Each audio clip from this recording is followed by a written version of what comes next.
अस्सलामुअलैकुम सामिन इकराम, amazing world में आपको खुश आमदीद कहते हैं और उम्मीद करते हैं कि आप बिल्कुल ठीक ठाक और खैर खैरियत से होंगे। सामिन इकराम, आज की इस वीडियो में हम आपको तारीख इंसानी की एक पुरस्रार शख्सियत माता हरी के बारे में बताने लगे हैं। यूरोप की खूबसूरत तरीन रकासा और लाखों दिलों की धड़कन कहलाई जाने वाली इस खातून को पहली जंग अजीम में फ्रांस की शिकस्त का जिम्मेदार ठहराया गया और इस जुर्म की पादाश में इसे सरेआम गोलियों से भून दिया गया। माता हरी कैसे 50,000 फौजियों की मौत की वजह बनी तारीख इंसानी की पुरस्रार जासूस जो तारीख में शायद दोबारा ना जन्म ले सके। दोस्तों, आज की इस वीडियो का बाकायदा आगाज करने से पहले नए आने वाले सभी सारिफीन से मेरी गुजारिश है कि YouTube पर मौजूद हमारे चैनल सब्सक्राइब करते हुए साथ मौजूद घंटी के बटन को दबाना मत भूलिएगा ताकि मालूमात से भरी कोई भी वीडियो आप दोस्तों से मिस ना हो जाए।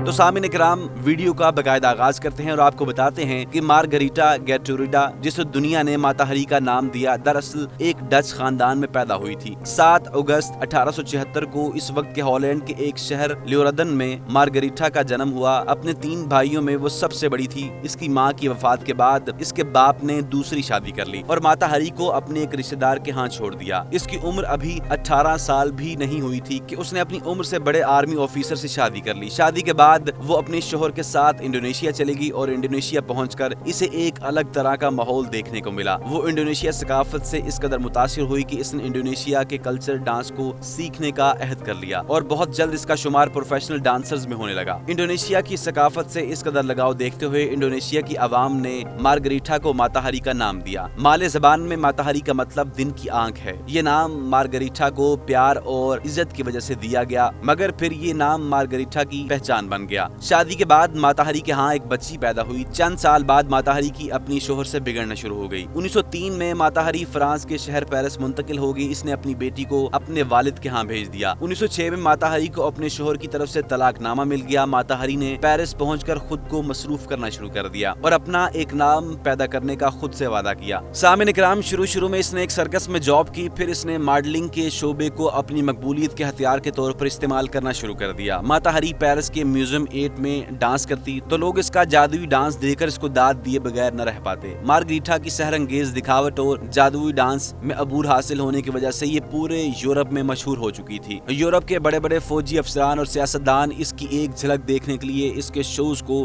बाकायदा देखते थे। अपने इसी जलवे की बदौलत माता हरी ने हुकूमती ओहदों पर बैठे लोगों तक अपना असर रसूख कायम कर लिया। ये पहली जंग अजीम का दौर था कि जब इंग्लैंड और फ्रांस जर्मनी के मद्दे मुकाबिल थे। माता हरी को दरअसल जर्मनी ने फ्रांस और इंग्लैंड भेजा था। माता हरी बड़ी चालाकी से वहाँ हुकूमती ओहदों पर बैठे अफसरान से खुफिया मालूमात इकट्ठी करके जर्मन पहुँचा रही थी। माता हरी को 7 जुबानों पर मुकम्मल अबूर हासिल था। 1916 में इंग्लैंड को माता हरी पर शक हुआ। इंग्लिश पुलिस ने इसे जासूसी के इल्जाम में पकड़ लिया, लेकिन अपने चालाक जहन की वजह से वो पुलिस के हाथों से निकलने में कामयाब हो गई। इसने खुद को एक जर्मन जासूस होने की बजाय एक फ्रांसीसी जासूस जाहिर करते हुए अपनी जान बचा ली और दोनों फ्रांस और इंग्लैंड के ताल्लुकात बहुत दोस्ताना थे और जंग के लिए दोनों एक हो चुके थे। लिहाजा कोई ठोस सबूत न होने की वजह से माता हरी को छोड़ दिया गया। जब इसकी गिरफ्तारी का इल्म फ्रांस को हुआ तो उन्होंने माता हरी को 10 लाख के बदले में जासूसी पर राजी कर लिया और फ्रांस की तरफ से उसे जर्मनी भेज दिया गया। अब माता हरी डबल एजेंट का रोल अदा करने लगी। वो दोनों मुल्कों को उल्लू बनाती रही और दोनों से पैसे बटोरती रही, लेकिन जर्मनी को इसकी डबल गेम का पता चल गया। एक दिन एक जर्मन ऑफिसर ने रेडियो सिग्नल पर अपने एक खास जासूस, जिसका कोड नाम H21 का था, जिक्र किया। इससे बात करते हुए रेडियो सिग्नल पर फ्रांस में भी सुनी गई। H21 एक सीक्रेट कोड था जो जर्मन ऑफिसर ने जानबूझकर माता हरी के लिए इस्तेमाल किया था। फ्रांस की गवर्नमेंट ने फौरन माता हरी को गिरफ्तार कर लिया। जब इन्वेस्टिगेशन हुई तो हैरान कुन इंकशाफात सामने आए कि कैसे माता हरी